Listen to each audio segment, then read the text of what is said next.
My eldest son, whom I raised single-handedly, is getting married. His fiancée is strikingly beautiful like a model, yet it became clear that beauty was her only asset when she callously told me, "You're a dropout and a stranger, so don't come." To add insult to injury, I was deceived about the wedding venue. Over time, she maintained a contemptuous attitude towards me due to my lack of formal education. She even portrayed me as the unreasonable mother who supposedly canceled their wedding at the last minute. It was unforgivable. While they were away on their honeymoon, I, Linda, soon to be 57, reminisce about my life. My husband had passed away from cancer the year our second son was born, leaving me overwhelmed with two young children. As the new year rolled in, I found solace only in working tirelessly day and night. My eldest son, Paul, stepped up admirably, caring for his younger brother Thomas, even as a little boy. I did what I could for my boys, and Paul has grown into a remarkable adult. It was a challenge when he decided to enter the workforce straight out of high school. I fondly recall the effort it took to persuade him to pursue college, a distant memory now. After graduating, he secured a position at a prominent trading company and began forging a promising path. Apparently, Paul has a girlfriend whom he plans to marry someday. He expressed his desire to introduce her to me, which was somewhat unexpected given his intense focus on his career. I had imagined he would marry much later, but I genuinely felt joy knowing he wanted to start his own family soon. Having not been the most attentive mother, I worried whether he would value starting a family. However, all my concerns dissolved as Paul's wedding approached. I eagerly anticipated meeting his partner and eagerly awaited the day of their introduction. The woman who entered was slender and breathtakingly beautiful, momentarily leaving me speechless. I wondered where Paul had encountered such a beauty. When Paul introduced her, I was surprised to learn she was an actual model. He had met Sarah through his advertising work at the trading company. Sarah, 24 years old, appeared vivacious and made a favorable initial impression, though something nagged at me. She glanced around our home without hesitation, almost assessing her future in-law's residence, which unsettled me. Moreover, her refusal to even touch the coffee I offered didn't sit right with me. When Paul stepped away to take a work call, Sarah and I found ourselves alone for the first time. It was an awkward moment, and we struggled to initiate a conversation. "You'll soon be my daughter when you marry Paul, so feel free to talk about anything." I attempted to break the ice. To my surprise, Sarah looked taken aback by my words and then uttered something astonishing. "No need. I wouldn't seek advice from someone who didn't finish school," she said with a polite smile, leaving me momentarily stunned. Her smile seemed sincere as she continued, "Yes, I did leave school early, but I had my reasons. My father passed away when I was in middle school, leaving me, my younger brother, and sister with our mother. She worked tirelessly to support us, but there were limitations. I made the decision to start working right after middle school, against my mother's desperate pleas for me to at least finish high school. I have no regrets about that decision even now." I was taken aback and completely unprepared for her condescending attitude towards my education. It caught me completely off guard. "Well, I have a higher education than you, so what would I gain from consulting someone beneath me?" she remarked with a laugh, leaving me speechless. Now, the prospect of her becoming my daughter-in-law was starting to give me a headache. "Looks like you two were getting along well while I was on the call," Paul said upon his return, cheerfully breaking the tension. Sarah responded with a graceful smile, seemingly brushing off the earlier incident. "She's a delightful mother. I'm sure we'll get along just fine," she remarked. Hearing that, I almost choked on my coffee. Sensing my distress, Sarah asked with a laugh, though her eyes betrayed a lack of warmth. I sighed quietly, apprehensive about what the future held. My initial encounter with Paul's future wife, Sarah, was less than ideal. She repeatedly belittled me for dropping out of school, albeit seemingly without malice. Despite her unintended hurtful remarks, I struggled with the idea of her becoming a part of our family. Nevertheless, because she was Paul's choice, I attempted to accept her. After that first meeting, Sarah never visited our home again. I inquired with Paul about their wedding plans, and he assured me everything was proceeding as planned. He had already met her well-educated parents, both graduates of prestigious universities. They had first met during a seminar at the university where Paul himself had graduated from, and Sarah's parents had grown quite fond of him. When I asked Paul about arranging a meeting between both families, he awkwardly replied, "I'm good for now," leaving me puzzled about what he meant. It appeared that the wedding plans were well underway. Paul, occupied with his job, had delegated all arrangements to Sarah. Since Paul seemed satisfied, I find it difficult to intervene. At least he's handled meeting her parents with proper etiquette. Despite my reservations, I've chosen to observe quietly. More than 6 months after our initial meeting, Sarah reached out to discuss the wedding. Invitations had already been dispatched to various guests. They'd chosen a luxurious hotel venue, indicating a substantial gathering of over 100 guests.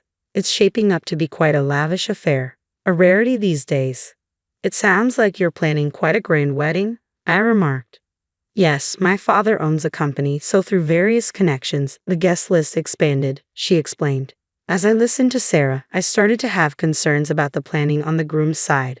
Paul has left everything to Sarah. I'm worried if they've considered the seating arrangements. I know Paul has left everything to you, but could you let me know who's coming from his side? I wouldn't want to be rude by not recognizing someone, I asked. Sarah responded with a hint of irritation. Sure, she said curtly. Everything's perfectly arranged, so there's no need to worry, she added, her tone coming across as somewhat condescending. I felt a surge of irritation, but I held back from raising my voice to a younger woman. The wedding was just a month away, and I emphasized the importance of having the date and time confirmed repeatedly. I asked Sarah for an invitation, but she explained they were only printing the necessary minimum. She didn't send one. We're trying to keep costs down, she said, leaving me unable to press further. I made sure to mark the date on my calendar so as not to forget. Paul had moved to a new house the previous week. The move seemed sudden, and I was left bewildered as I watched the movers take away his belongings. Paul, apparently unaware of the exact moving day, returned that evening to find his things gone. He chuckled it off, attributing it to Sarah's planning, and headed to his new home. I realized I didn't even know his new address. I assumed he would reach out to me, but so far, I haven't heard anything. On the wedding day, I dressed up and made my way to the hotel. Despite the celebratory atmosphere, I had some unresolved feelings toward Sarah. I felt like I wasn't being respected as the mother of the groom. As I entered the hotel lobby, guests, presumably from the bride's side, were gathering. I didn't recognize anyone, confirming they were likely Sarah's relatives. Making my way to the groom's waiting room, I encountered a scene that left me utterly stunned. Sitting together were a bride and groom surrounded by elegantly dressed men and women. Assuming these were Sarah's parents, I was taken aback. However, I soon realized they weren't Paul and Sarah at all, but complete strangers. They looked at me with confusion, understandably seeing me as an unexpected intruder in their private moment. Sorry, I must have walked into the wrong room, I muttered, feeling my face flush with embarrassment as I hurriedly exited. It was indeed another wedding. A sinking feeling prompted me to approach the hotel's bridal staff. They confirmed there was no reservation for Paul's wedding. Sarah had deceived me about the date and time, though I was certain today was supposed to be the wedding day. Regrettably, I have failed to confirm the location with Paul in time. Somewhere at this moment, Paul and Sarah were surely having their wedding. It dawned on me that Sarah had orchestrated this to ensure I wouldn't attend. I quickly dialed Sarah's number. She picked up immediately. What is the meaning of this? I demanded, my voice tinged with frustration. Sarah let out a heavy sigh. How inappropriate to disrupt such an important day, she scolded. She sounded alone. There was no one else around her. Sarah, you're the one being unreasonable. Why would you lie? I began, but she cut me off sharply. People who didn't finish school are strangers here, so leave, she declared coldly. Her words hit me like a blow. I ceased, thinking about the lengths she had gone to humiliate me. Paul, I understand, I said firmly. But it was too late to salvage the situation and make it to the wedding. My main worry was how Paul must have felt in my absence. In the end, I couldn't attend and returned home. The next day, I was awakened by a call from Thomas, who works overseas and had regretfully informed us he couldn't make it back for Paul's wedding. Paul reached out to me, revealing that he hadn't shown up at the wedding either. He explained, it seems Sarah had contacted Thomas, and somehow the story got twisted into me opposing Sarah and canceling the wedding at the last minute. Paul was seeking advice from Thomas on how to handle the situation. Sarah's manipulation was nothing short of remarkable. I explained the truth to Thomas, recounting how Sarah had deceived me with false information, preventing my attendance at the wedding. Initially, Thomas seemed skeptical, perhaps thinking I was making excuses. However, as I described Sarah's dismissive behavior during her initial visit, he began to believe me. Does Paul know about this? he inquired. He probably thinks I canceled at the last minute, I replied, feeling tears of frustration welling up. You won't let this slide, will you? Thomas sought to reassure me. No, I affirmed. This was no time for tears. I was determined to set things right with Paul, and my frustration soon gave way to resolve.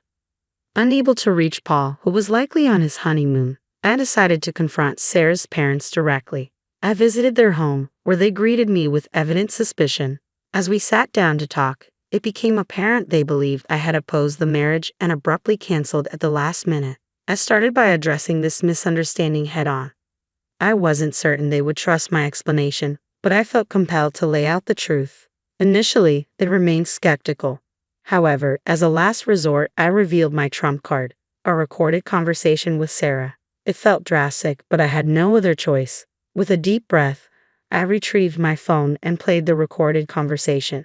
The harsh words Sarah spoke echoed through the phone. I understand why you'd want to support Sarah. I'm a mother too, but please understand how painful it is to be excluded from my own son's wedding, I pleaded. Sarah's parents bowed their heads in silence, offering no apology. It dawned on me then. They had molded Sarah into the person she was, including her disdain for my lack of formal education. In that tense silence, I slid my business card across the table. Sarah's father's eyes widened as he examined it, then looked back at me. I'll do whatever it takes, I vowed. Paul returned a week later from his honeymoon, during which I hadn't heard from him. I feared Sarah might have influenced him, but it turned out to be an unnecessary worry. As I heard the front door open, I stepped out of the living room to find Paul walking in. Upon seeing me, he hurried over to apologize. Mom, I'm sorry I didn't realize what was happening. Soon after the newlyweds returned from their honeymoon to their new home, Sarah's parents paid them a visit. Without time to settle in, Sarah found herself confronted by her father, Joseph. What's going on? Paul, caught off guard, was stunned as Joseph burst in, shouting at Sarah. Sarah hesitated briefly under her father's anger, but her resolve quickly kicked in, leading to a heated exchange between father and daughter. Your actions are tarnishing our reputation, he thundered, tossing my business card at Sarah. She picked it up, her face draining of color as she read my title.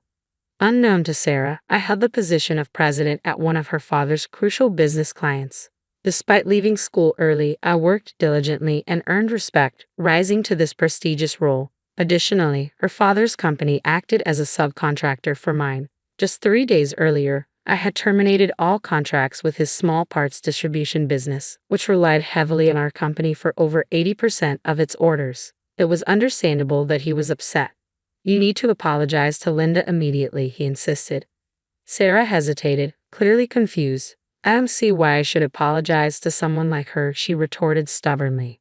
It was then that Paul began to grasp the truth. Reflecting on Sarah's behavior, he started to notice several inconsistencies. He apologized to me for believing Sarah's fabricated story about my absence on the wedding day. Mom, I forgot. I should never have doubted you. I'm truly sorry. It's all right, as long as you understand. But I won't reverse my decision regarding the company. I can't continue business with someone who discriminates based on education, I asserted. Paul nodded in agreement. Then he declared, the marriage is over. The scandalous news of a divorce right after their honeymoon spread rapidly. Paul apologized to the guests and reimbursed the gifts from his side at his own expense. Allegedly, there was no response from Sarah's guests. When her guests requested reimbursements, she reportedly caused a scene. The divorce was a difficult process, eventually involving lawyers. The recorded evidence I provided played a crucial role in the proceedings. Paul joked that divorcing was harder than getting married and mentioned that Sarah's father's company was now facing bankruptcy, despite attempting to return to modeling. Sarah found her reputation too tarnished for any agency to hire her. Recently, she's been spotted intoxicated, still harboring resentment towards me. The dropout old lady. There's been no sign of remorse from her. Perhaps further setbacks might prompt some introspection.